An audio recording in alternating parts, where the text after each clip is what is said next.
Pop Culture Pastor.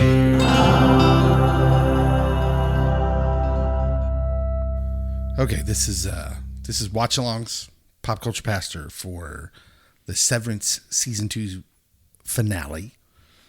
Before we get into all that, Cody will now commence with the commencement and merriment. Oh, I didn't think you'd actually do it. I didn't think you'd actually do anything. Oh, that was even better than I hoped. Yeah. Oh, my goodness. That was bad. It was. We didn't get any, like, nothing like that. Nope. Okay. Wow. You weren't going to get that. All You right. were lucky you got the thing that you got. So We are here to talk about Severance Season 2, Episode 10, the finale, of which I'm not really remembering what the name of this was. Was it Cold Harbor. It was Cold It Harbor. was just Cold Harbor. Okay. the coldest of harbors. And right off the bat, I'm really curious to get like what was when the credits rolled and you're sitting there processing. What was your initial feelings and thoughts about the episode? And we'll start with, I should start by saying I'm Dave. Cody's here. I am. And, of course, our guest is Daniel Carroll. That's Dan. right. We Yes. call him Dan. Dan the man. His name is Daniel, but his innie in here in the pop culture severed area, pop culture pastor severed area, his innie goes by Dan. Absolutely. Dan C. Dan C. Yep. So Dan C., the credits start rolling, directed by Ben Stiller. What were your feelings and thoughts? Just well done. I was so impressed with how they didn't quite wrap everything up in a way that I think would satisfy all of the questions that came with season 2, but at the same time, it was like the perfect way to end, I feel like, that season. Yeah. Cody, what'd you think? So when I watched it, they hadn't announced that there was going to be a season 3. So my initial thought was this was the way to leave the series. Yeah. They hedged their bets well, didn't they? They did. And I also was ready and willing to elbow a certain character and push Mark back towards the love of his Audi's life. Yeah. Yeah, I think my feelings, I was kind of shell-shocked by the end of the episode. And I think at least part of it was because nothing went the way I thought it was going to go. Mm-hmm. All my Kier-spiracies, all my thoughts on where this season was heading just kind of they just didn't go that direction. And I can't remember the last time I watched a finale, like a season finale, and thought, man, that just went nowhere I expected it to go. And in fact, so I had these like conflicting feelings of that was really weird. It was a really weird episode. I'm somewhat flustered and maybe a little upset. Like I'm like, I want to not like this episode, but then I'm also kind of liking the idea that I have no idea where it's going. Right. You know nothing. And there's something kind of nice about that. And so that's what I was feeling at the end, all those feelings. And as I've gotten distance away from it, I only watched it the one time. I haven't rewatched it yet. But as I've gotten the distance away from it, I've decided it's peak television. I mean, it's really, really good. Absolutely. And the finales and the choices that are made just bring up more questions, but while digging deeper into the things they'd already been digging into. I think that's what kind of started shaping my opinion back to the good. Is I think I didn't like it all at first because it didn't go where I thought it would go, but once I really started to think about and examine where they did go, I realized, hey, they're just digging deeper into the same areas they have been, and this is all going to come to a head eventually. I think, even though they hadn't announced season 3, they did this little cutesy social media thing, the head of Apple and Ben Stiller. So clearly they knew. There wasn't as much mystery as they pretended. Right. Yeah. Season 3's a go, and it's probably been a go for a while. But anyways, there's nothing left for us to do but to just kind of get into it. But before we do that, Cody, what the Lumen? What the Lumen indeed. What was your what the Lumen moment of the episode? So my what the Lumen moment of the episode I told you all last week that I had seen the still images from the initial trailer for season 2 of what we hadn't seen yet. Yeah. And one of them was Milchick removing his tie. It looks like he's angry. That wasn't what we thought it was it? It wasn't. It was the complete opposite. He's running to go do like the Chicago Bulls entrance. I mean, he was in a one-man remake of Drumline. Yes, it was epic and I loved it. But yeah, that was my what the Lumon like. Oh, he literally is running away from Dylan to get to Mark S. to be introduced, stand next to Kier, and then do a drumline sequence that never ends. There's some really smart people watching this show, but I think this is one of the few shows where you could give stills like that for the next episode a lot, and most people would guess wrong most of the time about what was happening. Because I think just most of the kind of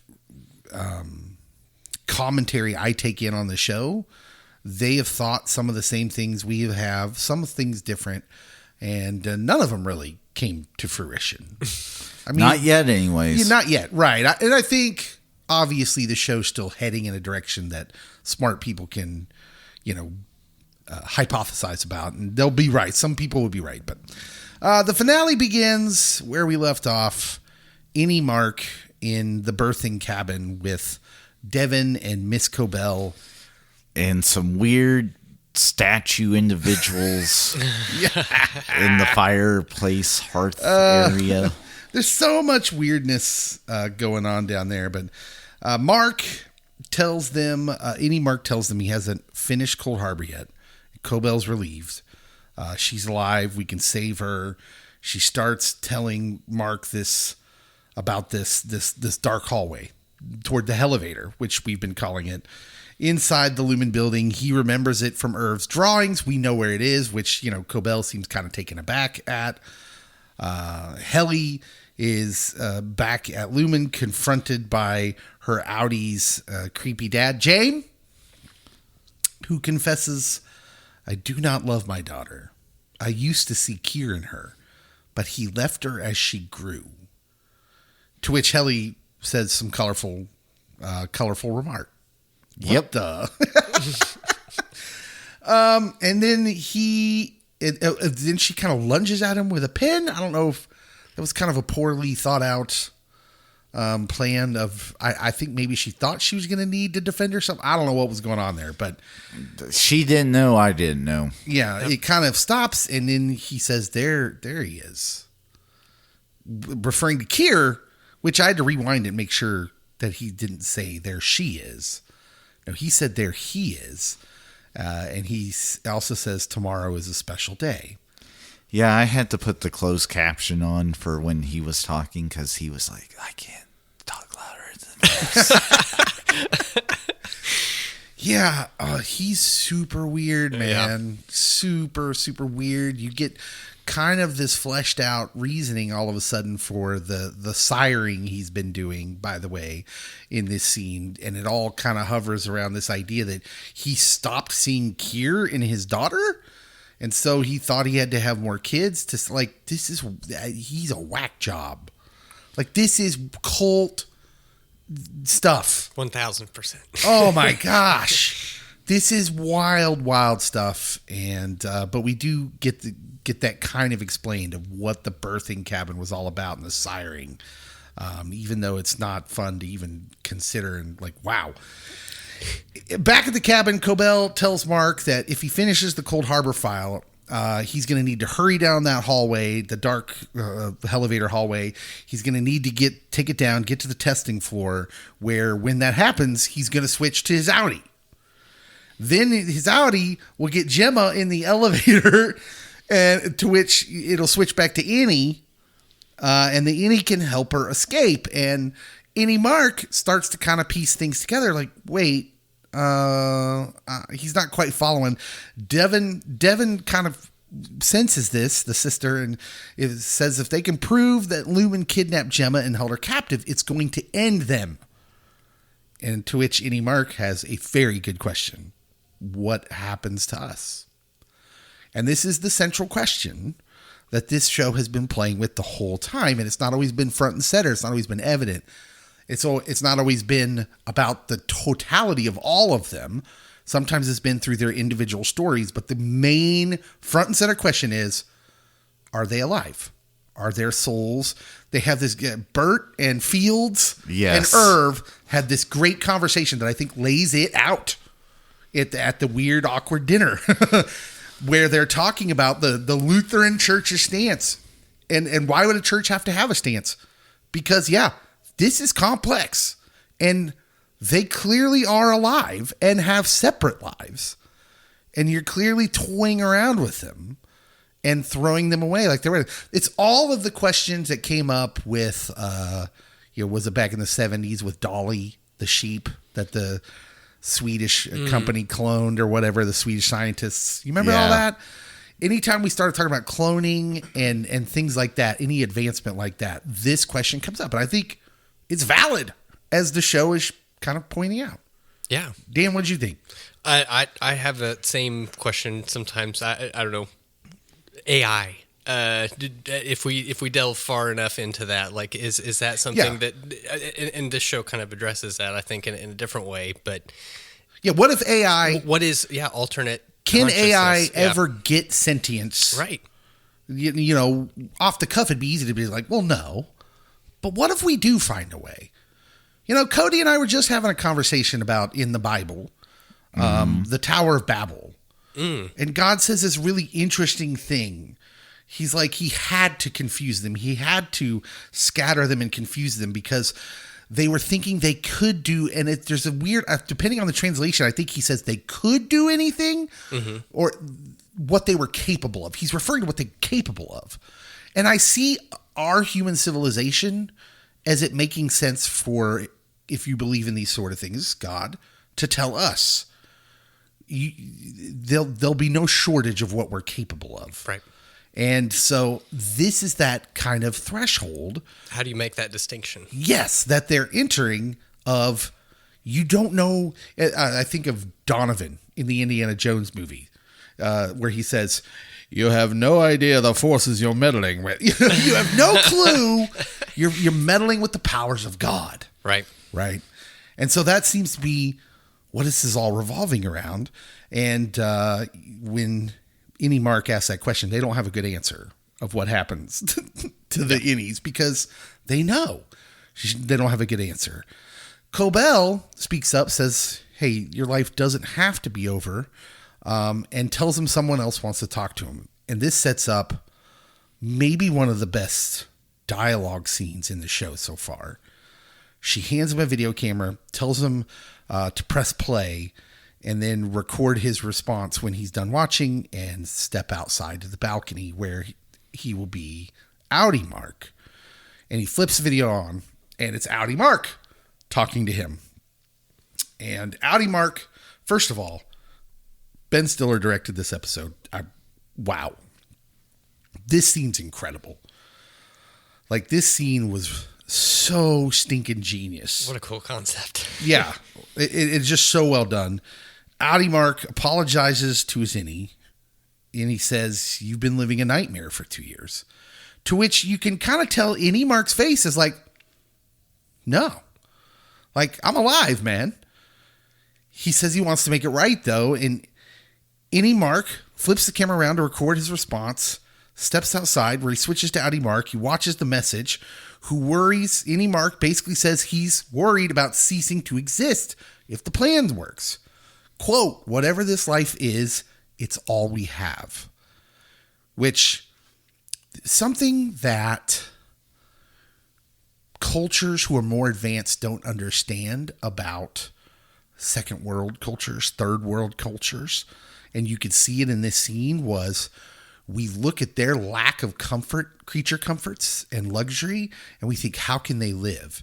And yet they're usually happier than the first world country people because they never had that stuff to begin with. Right. They didn't become used to it. So I thought all that was brilliant.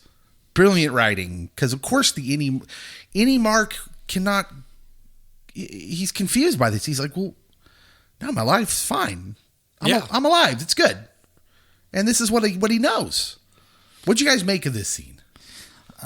So as it was going down, I'm like, but you have been very disgruntled this whole season, innie Mark. Like, yes, you're trying to keep your life being a thing, but I went back to the episode that was Gemma-centric. And when she's looking at the card and Mark says it looks like two guys fighting, and she says it's the same guy fighting himself, defeating his own psyche, ego death. Yeah, it's the ego death. And then you get, can't you just trust me? No.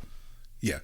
So the ego death stuff's interesting because it makes me think of the Freud kind of framework, the id, the ego, the superego, where your id is your childlike, your baby, your toddler, who doesn't know any other way to get what he wants but to yell and scream, cry, to get your attention.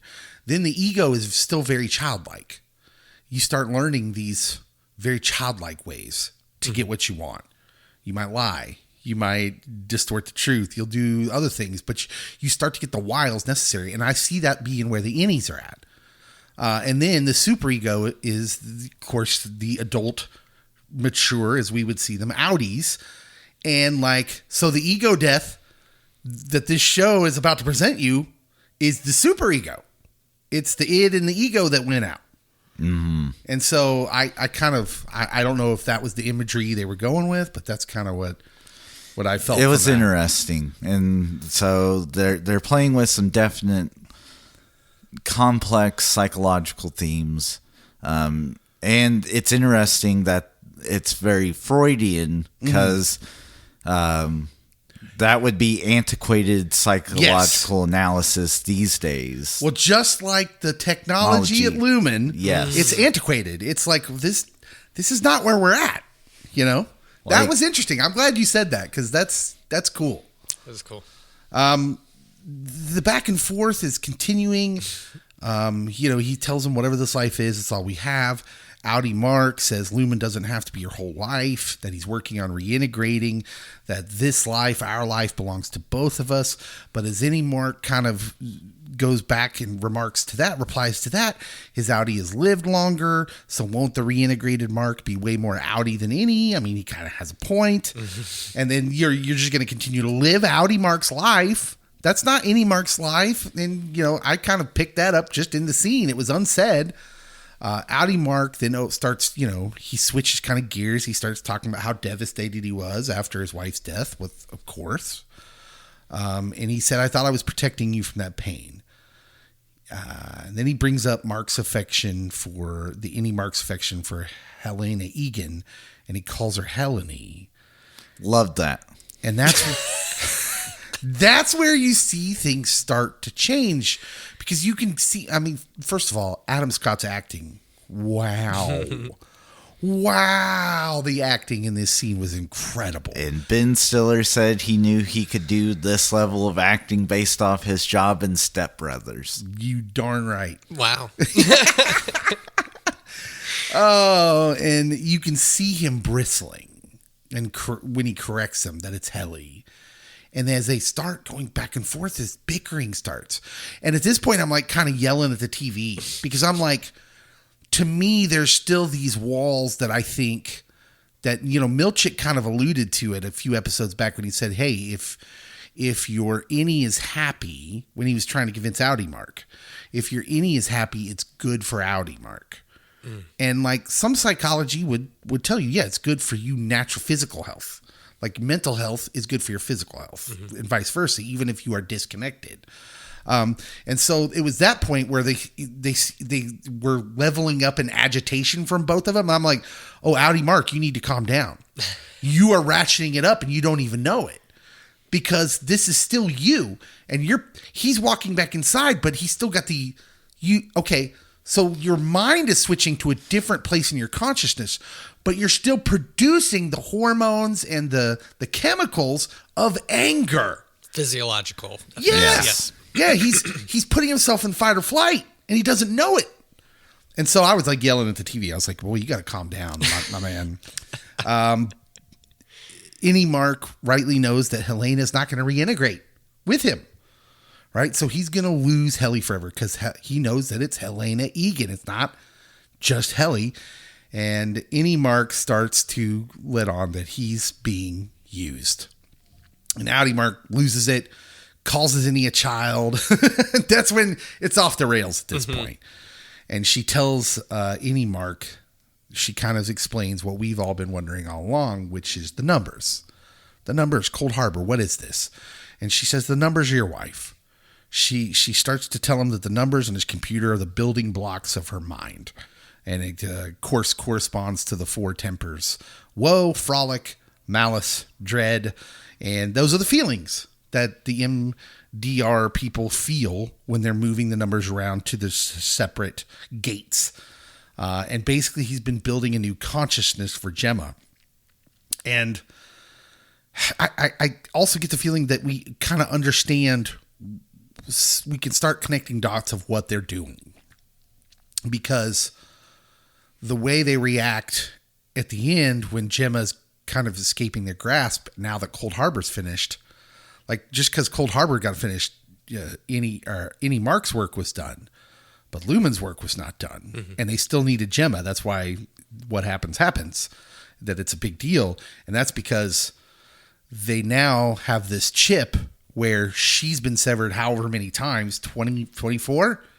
25. And the last test, which we'll get to, kind of proves that she's not carrying the pain and the grief past these barriers. And so then I think we can speculate, but we'll talk about that when we get there. Okay.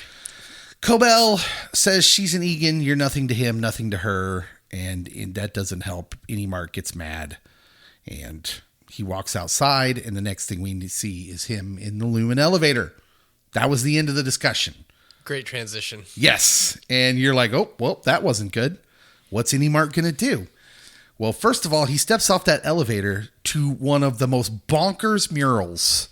I loved that. Oh, Rickon was on the mural. Rickon is on the mural. Devin's on it. I'm like, wait, he doesn't even know these people.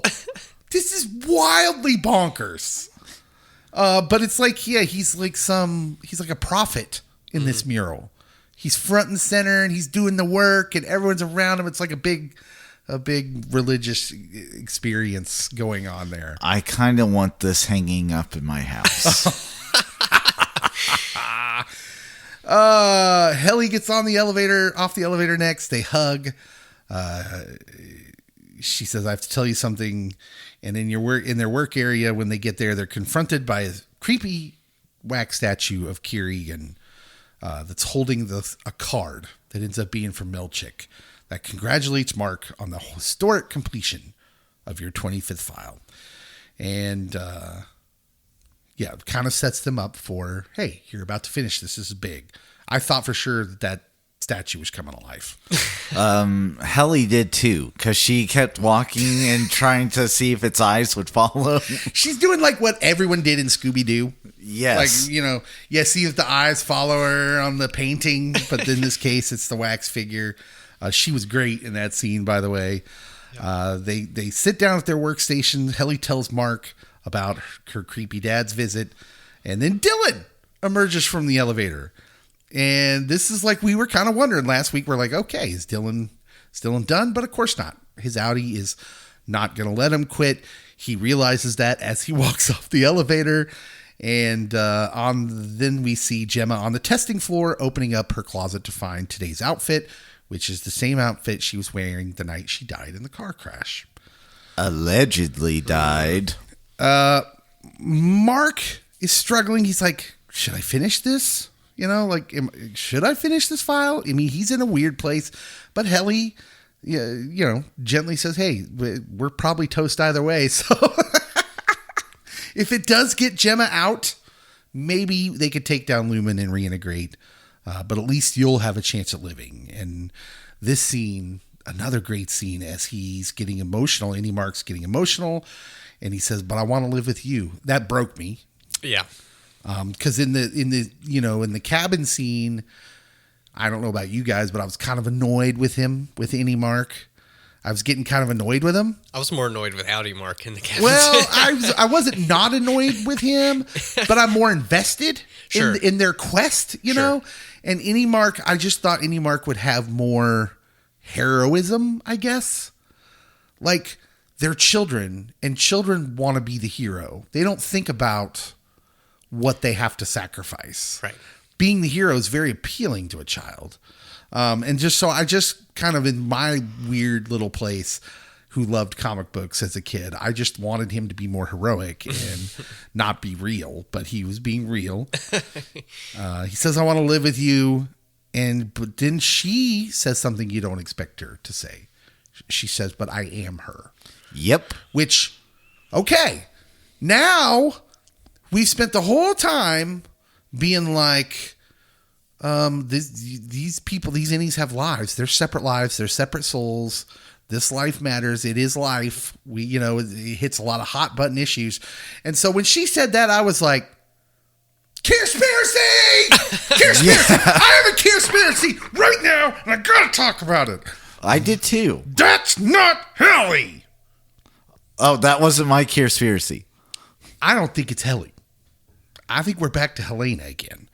Now I have lots of questions. I thought that last episode. I'm not so sure she's ever been severed. I think she just might be very good at going back and forth.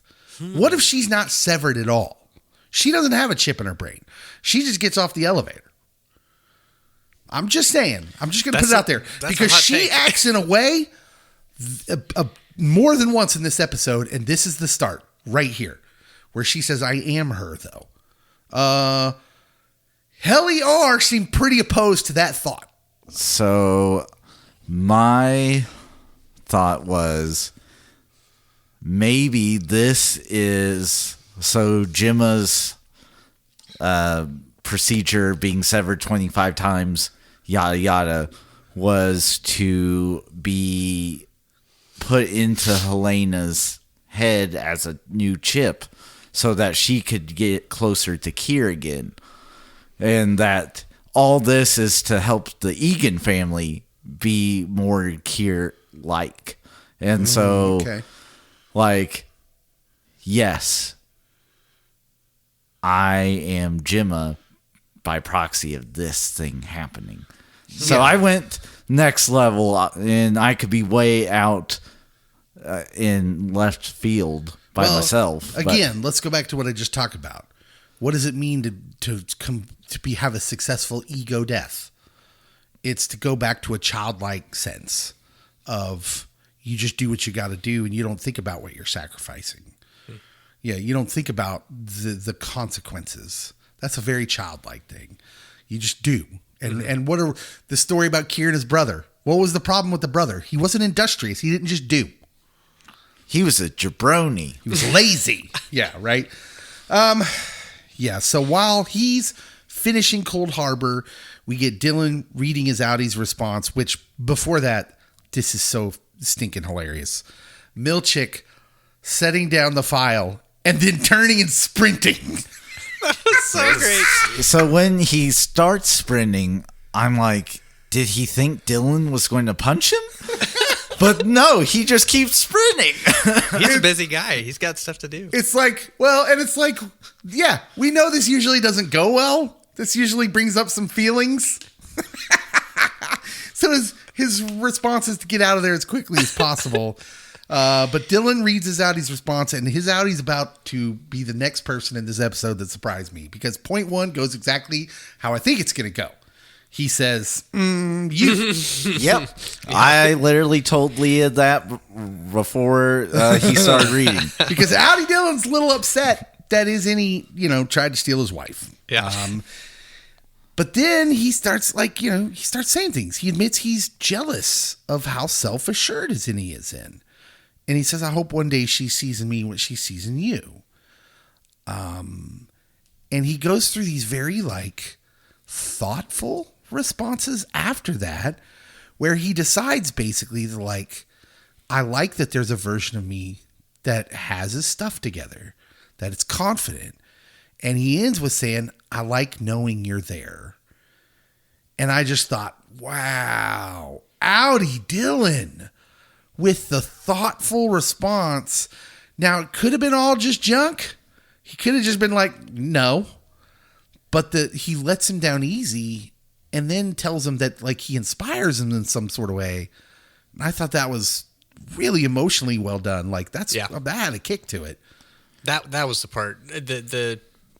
When Mark and Helly were having their conversation, I mean, that was the first thing that really kind of strikes a chord internally. But Dylan's Outie letter, that broke me.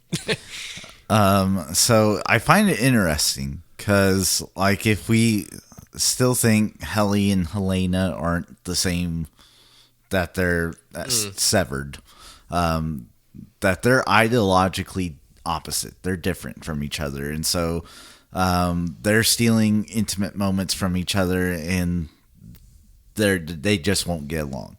Mark S. Actively warring, can you trust me? No. And then Dylan and Dylan G are like synchronized roller skating together, basically. Like, yeah, I'm a BA, and hey, you're a BA, and you're inspiring me to be a BA. Well, okay, let's examine this. How do you defeat the ego? How do you defeat the ego? Mark goes about it all wrong. He goes about it all wrong. He tries to express dominance Through force. Yeah. And instead, Dylan puffs him up. He builds him up. He says, you're basically, in so many words, you're my hero. What child-like mentality would not love to hear that? And in fact, this Dylan, we already know, Outie Dylan, and therefore innie Dylan, possess this want, this need to be special. Yep. And so Outie Dylan makes him feel special. Oh my gosh, it was so amazing and genius. But, so wholesome. Mark getting closer to completing Cold Harbor. He has this kind of sweet conversation about Helly and is the equator a building or a continent? It seems like just lovey little flirty banter at the time, but as we know, this has some meaning later. At the very end. Yeah. Helly says, I just wish we had more time. Mark comes to the final numbers. Helly joins him at the monitor, puts her hand on his hand, and slips him the instructions from Irv. Cold Harbor, 100% complete, and the Kier statue starts talking, baby. I knew it. As the rock music plays, like it's like jock rock in there. It quite literally is the 90s Chicago Bulls entrance music. I was waiting for from North Carolina at guard 6'6", Michael Jordan. From Kier P. Mark S. Yeah, that was wild. It starts talking. The music starts playing. My grand agendum nearer to fulfillment, Kier says, as Milchick comes in like he is Johnny freaking Carson. There's even like the laugh tracks going on. He's the banter with the Kier statue, which is super hilarious, but we don't have to get into it now. It's just super hilarious. And Trammell Tillman kills it. As like he gets offended and upset by what the Kier statue is saying, so he starts throwing it back at him. And I love how nothing goes to the script for Milchick, because he just can't handle it when he feels like he's being made fun of, he's being made belittled. And I love that about him. And then we get just this wild scene of merriment and choreography division, which is basically a drumline, a marching band. The best division of all of Lumon. Oh my gosh. 100%. This is amazing. And we get, of course, more Milchick dancing. Wow. By the way, it's in the middle of this scene where I'm like, I'm out. I have no idea what's going on. Nothing is happening that I thought was going to happen. True story. In high school, he was part of the marching band. Yo, you could tell. You don't look. I don't care how good of an actor you are. you cannot do the drum major moves unless you've done it. Yeah. Like, those dudes are a different breed. Those people. Yeah. He's an absolute natural. Yeah. In the middle of all this, Helly grabs Milchick's walkie-talkie, hides in the bathroom to distract him while Mark runs out into the hallway. Milchick goes in the bathroom, but Helly tricks him, tries to keep him inside, holding the door shut, which is another fun scene because she's like, little help here to any of the marching band. They, of course, don't go for it. They're not stopping. He's about to force it open when Dylan arrives, pushing a vending machine in the way, trapping Milchick in the bathroom.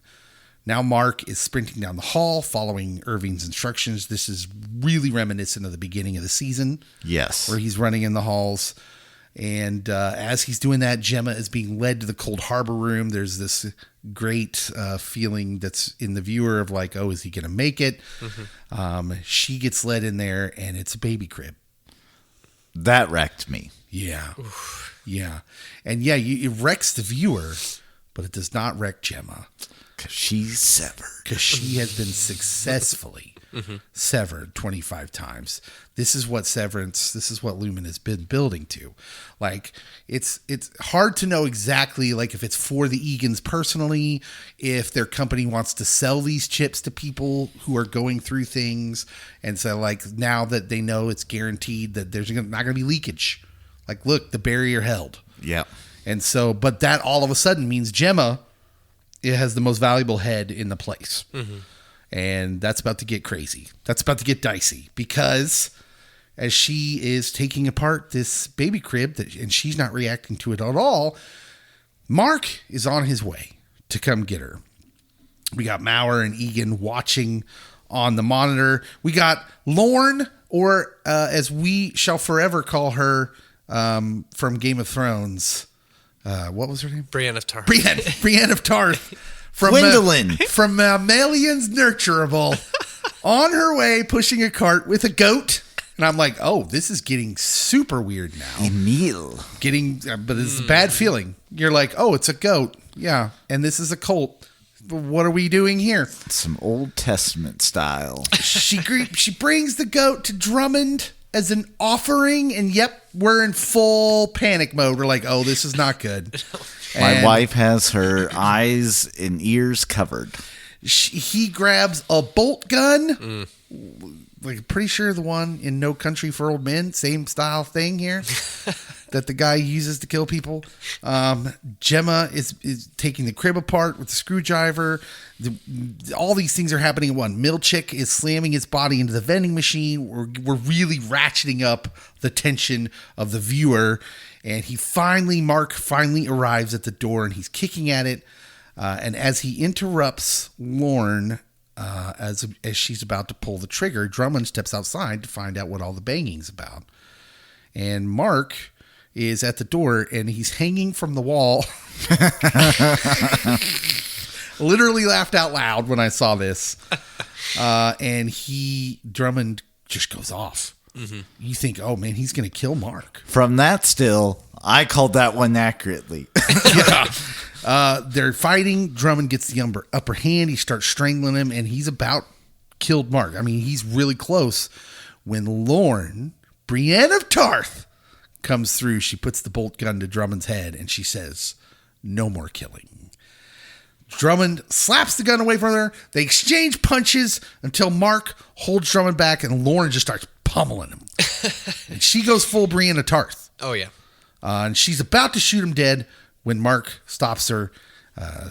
He takes Drummond as a hostage. He starts down the hallway again. Meanwhile, James, Dr. Mauer, marveling at how unaffected Gemma is at taking apart the crib. Mark takes Drummond to the elevator at gunpoint and explaining that he's about to switch to his innie. Or is it his Switch Audi? to his Audi. Switch to his Audi, sorry. Oh, right, and apparently when you do that, you spasm. And he shoots Drummond in the neck with this thing that's supposed to take out the goat. Right at the time when Audi Mark is severing back in and blood is just pouring out. Worst way to come into consciousness. This was so nasty, and I couldn't stop laughing, and I felt bad about it.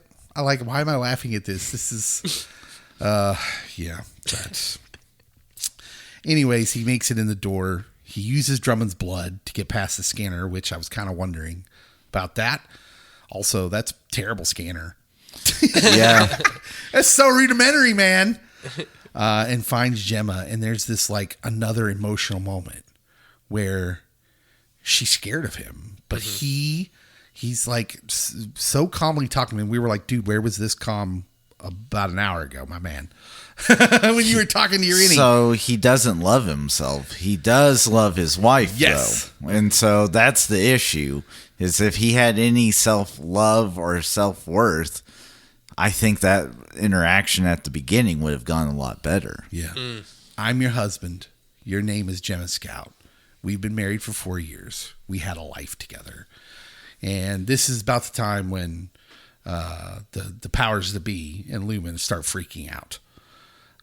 They start moving into action, but Gemma takes his hand. They start running, and when they step outside the door, she switches back to the old Gemma. And they're hugging and kissing, and this is just an amazing moment. You're like, yes, this season is going exactly where I thought it was going. This is amazing. We're going to get out of this. Life's great. Yeah. The red lights start coming on as the alarms sound throughout the building. They do a great job of showing us everybody's kind of reaction to this, including, Helly and all the people back in Milchick. And he's managed to free himself, by the way. He's crouching atop the vending machine like a dang supervillain. Indeed. I thought Dylan had died because the vending machine fell. But fear not. But he's stopped by Dylan, who we've wondered, would it be Milchick who would lead the revolution? It turns out, no, it's Dylan. As he says the same thing he says to Milchick in the season 1 finale. Which I can't say. But he says it. He says something, Mr. Milchick. Yes, and they have convinced the Office of Merriment and choreography. Yeah. That we all need to unite together because we're all severed. Yeah, I mean, he really leads. The revolution is on. Dylan gives this great speech. Isn't it, Dylan? I think Helly gives a chunk of it, and Dylan is at the forefront when Milchick starts going all crouching tiger, hidden dragon. It's a great scene. It's all interspersed as Mark and Gemma are running through the halls, or at this point, it's all bathed in red. The alarms are going off. They turn down that last hallway. The outer door is there, and as Gemma Miss Casey steps through the door, she turns back into Gemma as she walks out the door, and she as you think he's about to step through, you see Helly in the background come around the corner, and at this point I'm like, oh heck no. This is Helena Egan. I'm just so convinced this is not Helly. And I'm going to offer this as proof, because as Gemma is screaming at Mark, and as any Mark turns and looks at Helly, then starts backing away from the door, Helly gets closer to Mark, and there's this little bit of a smile.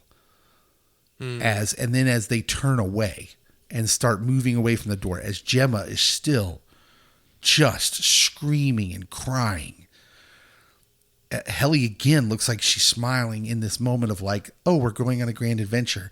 And all I could hear was Irv's voice. Helly R was never cruel. Helly R was never cruel. At that moment, I knew. Kier-spiracy. I don't know if somehow Helena came back in, or the Glasgow block, or whatever that was, or it suddenly entered my mind, what if she's never been severed? What if she's just a master manipulator? And I don't know. What do you guys think about that? You tricked me. The only Yeah, Yeah, the dad comes in and said, "You tricked me, my Helly." Oh yeah. Remember that? Yeah. Yeah, there's been some clues in the last couple episodes that make me think that and do that. But that's it. This is the finale. This is the big twist. We all thought we were getting what we've been aiming for this entire season, but now it is Gemma being left on the outside, and Innie Mark and what appears to be Innie Helly, although we have suspicions, running back into the thing. And you're just like, I was kind of left in this place of like, what? This can't be successful. Like, Drummond's dead, but everyone... This is still a working evil cult corporation. So, like, How what? are you? Yeah. That's why, because they hadn't announced, although I figured there would be a Severance season 3, but like the way they ended it, it's like, okay, you can kind of make up your own ending. Yeah. And so there was a genius there of like, what if we don't get a season 3? We need to make this a doable ending for the whole show, which that decision that Innie Mark makes, if they would have had to, it would have been a largely you leave it up to you where you think this is going to go. But the decision is made. Yep. Love does transcend the severed. And what makes a life? The ability to love. And to make a choice for love, that cinches it. So on one hand, they answer the question of, is this life? Is this a soul? Absolutely yes. Outie Mark has no feelings for Helly. Doesn't even know her real name. Messes it up. Innie Mark chooses her. That's Yes. an act of love and an act of sacrifice. And because like, there's no way they get out of this. That's what I kept living with. I'm like, this is pointless. We're not going to get any. And now we're going to go into season 3. It's just reversed. Gemma's on the outside and Mark's gone. Because Outie Mark's gone now at this point. Yeah. Innie Mark can't risk bringing Outie Mark back. So I do want to go back to something that we teased, Yes. Yeah. and that is, see you at the equator. Yeah. Talk about that because that's really cool. Okay, so the last thing that they say, and then finally they see each other at the invisible line that divides Innie and Outies. Yeah. Oh wow. Yeah, it's the equator of the severed mind. There is that door, and that's where he says, "Who says see with the equator? Is it Helly, or is it Mark? It matters to my theory." I think well, so both of them say it, but I don't know who starts it. I feel it was Helly. I think so as well. Yeah, if it's Helly, my theory's in full force. I think she knew exactly what she was doing. I'll see you at the equator. I'll see you there. But this show, it's like a lot of these things that seem like they're probably just throwaway lines. They're not. They're not. No. And even some of the like cinematography, Jessica Lee Gagne, who is the cinematographer who directed one episode this season, she talked about red is in scenes where there's a bit of real love. And so that when it ends with Mark and Helly running, red is there. And not a little red either. It ends in, they changed how they filmed it. They filmed it like on like old film to look like it's from the 70s. And it's in all red. And the environment matters because you think about what Lumon in the inside usually look like. It's bright, it's white, it's sterile. Mm-hmm. When it's bathed in red, it takes on a completely different look. It's alive. Like, yeah, it was an amazing scene. All of that was amazing. And now that I have distance from it, even though I'm disappointed that it doesn't go where I want it to go, I'm still just blown away by where it does go. Because now, like, where do you think they go from here? Where do we go from here in season 3, Dan? No idea. The one thing I will say about the end that I saw someone commented that Gemma probably doesn't know Mark is severed.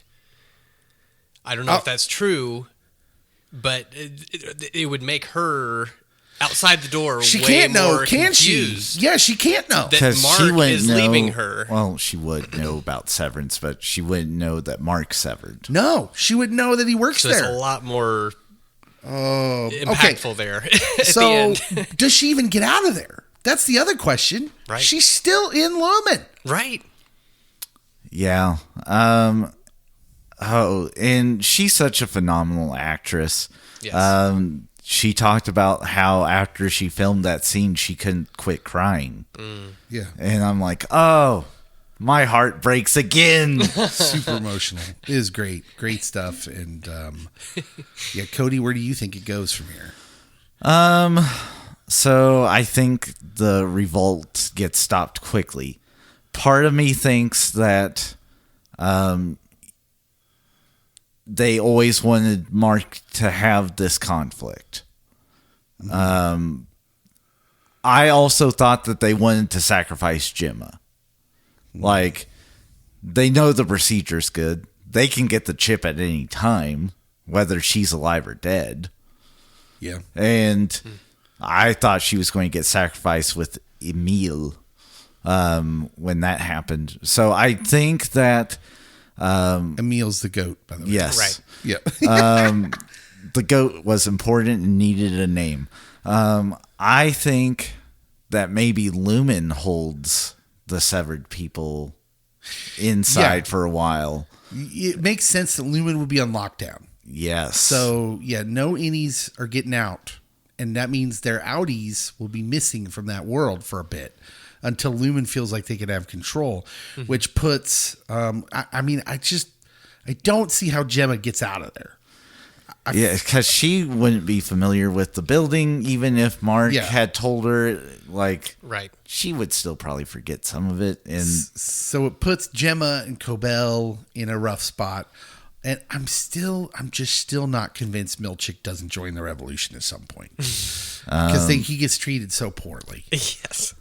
He's sick of it, does too. Devin and Rickon go through a divorce? You hold your tongue. Hold your tongue. That is bad vibes that we don't want to put on Rickon. Yeah. Okay. Who's the winner of... you can do this either way. You can do the winner of this episode or the winner of the season. Who's the winner, Dan? Gosh. I'm still holding out for Devin to be good. I want so badly for Devin to, like, just save the day somehow. I think she's got to now. Yeah. Now she's in a position where... Kind of up to her. I mean, in a lot of ways, by bringing Cobell in, we thought this would be like this was another one of those moments where, oh, Cobell's going to help them. They're going to win the day. And instead, they don't win the day. Cobell isn't ever really a help. She gives a little clarification, but doesn't really give much.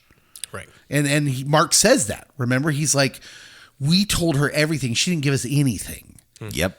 And so I think there's still a lot of questions about Cobell right now and what her motivations are. Right. So, And what's going on at Lumon? yeah. Cody, who's your winner? It's Dylan. Yes. Dylan and Dylan G. We're going to get Alpha Innie Dylan next season, I think. Yes. I think Dylan is going to become, like, we're going to get a mural. Dylan's getting a mural by the end of this. I think the winner of, well, this episode and the season is Innie Mark. Innie Mark has full autonomy now, knows what he wants. It has more confidence than he's ever had. Like, he's confident that he is autonomous and deserves life. And so, even though I was yelling at him, at the end of the episode, I can see his victory in it. And so I'm gonna say Innie Mark is the winner of the season and episode. Who's the loser of the season or episode, Dan? I think, what was their name? The Department of Merriment and Merriment and choreography. They Yeah. didn't get to finish their routine. Yeah, their whole reason for being, man. Yeah. First of all, where were we hiding these guys? They just got to wait around for someone to finish their 25th file. Yeah, they were surely practicing somewhere, right? Yeah. Nobody heard of marching band? Nope. Yeah. Who's your loser? Oh, this breaks my heart. It's Gemma / Miss Casey. Yeah. Where the Dylans won because they are clearly united. Miss Casey is potentially forever dead, and Gemma is forever incomplete if Mark doesn't step outside that door. Yeah. I wonder if the losers aren't all the outies. All the outies. Because depending on how much force they have with, the merriment people and merriment and choreography, that's a lot of numbers. And I assume that they have the goat farmers. I say the goat farmers seem like they're going to be on the sides. Once Brianna Tarth gets back there and she's all beat up, she probably carries a lot of weight there. And so if they gain control and no one's going in or out of that place, and the outies just aren't going to exist for a while, they're dead in so many ways of speaking. All of a sudden, they're the... I think this show's been playing with this the whole time. We're supposed to think the outie world is the real world, but what if the whole next season it's the innie world that becomes the real world? Because the outies aren't going to exist. No matter what, Drummond isn't going to exist. Drummond is done. We need to ashes to ashes, dust to dust. He's not coming back from this one. I don't care what technology they come up with. No. He's donezo. He's done. It's Jover for Mr. Drummond. The world don't be you to the beat. It just went. Not that Mr. Drummond. But he's also gone. Rest his soul. Okay. That song, though, at the end of the show.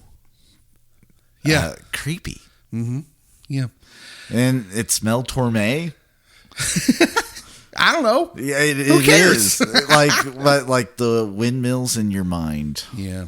It was nice. It was a good choice. Dan, how many tempers out of 10 are you giving this episode? I'm going to go ahead and just do a full 10. It was, I don't think they could have done anything any better, honestly. I've seen a lot of people who said this is one of the most perfect season finales of a TV show they've ever seen. Oh, yeah. I'll go 9.75 because, I have beef with Helly still, but yes, it's really good. It goes up there in my top 5 of season or series ending episodes. Yeah, what I like about this show is I tell people a lot that it's like Lost, in that it's the kind of show that invites theories. It gets people talking and trying to guess what's happening and what's going on. And in that way, it's very much like Lost. However, that is where the similarities end. Where Lost, as we know now in retrospect, they had some idea where they were going, but not a full idea where they were going. And they were kind of making up a lot of it when they go along. The twists would come in the story. They would give you ginormous twists in the story in Lost. So in the season finale that's famous, it's a flash forward instead of a flashback. We find out they made it off the island. It was always a twist in the story, whereas this show gives you character twists. Yes. A character chooses something you didn't expect him to do. The story remains consistent. And so upon initial watch, I was fully prepared to give this season finale a 7.5 or 8. And then I realized as time went on, I was only really disappointed in it because it didn't go where I thought it was going to go. The more I think about it, the more I think this is pretty perfect. Yeah. This is pretty perfect. Even like in the middle of the marching and the merriment and the choreography, I was of the mind of like, this is weird. I don't really understand it. I'm getting bored with it. But now I'm thinking, no. There's a point to all of it. It's pretty brilliant, actually. This is genius storytelling because you had to have that was Milchick's moment too, man. He was so into that, and you felt happy for him because he looked so happy. It's the only time you ever see him happy is when he's dancing. Oh, yeah. Let the guy dance. He just wants to dance, Lumon. He should be the head of merriment and choreography, not the Severance floor. Definitely. He'd be so much more content. Go off people's strengths. Come on. All right. What'd you guys think of the Severance season 2 finale? Do you think it was brilliant? Do you have problems with it? Did it go where you thought it was going to go or not where you thought it was going to go? Let us know. And we'll have to wait for a while to get more of this story. Don't worry. Watch-alongs will return in a couple weeks when Last of Us Season 2 begins on Max. That is the next watch-along. Until then, adieu.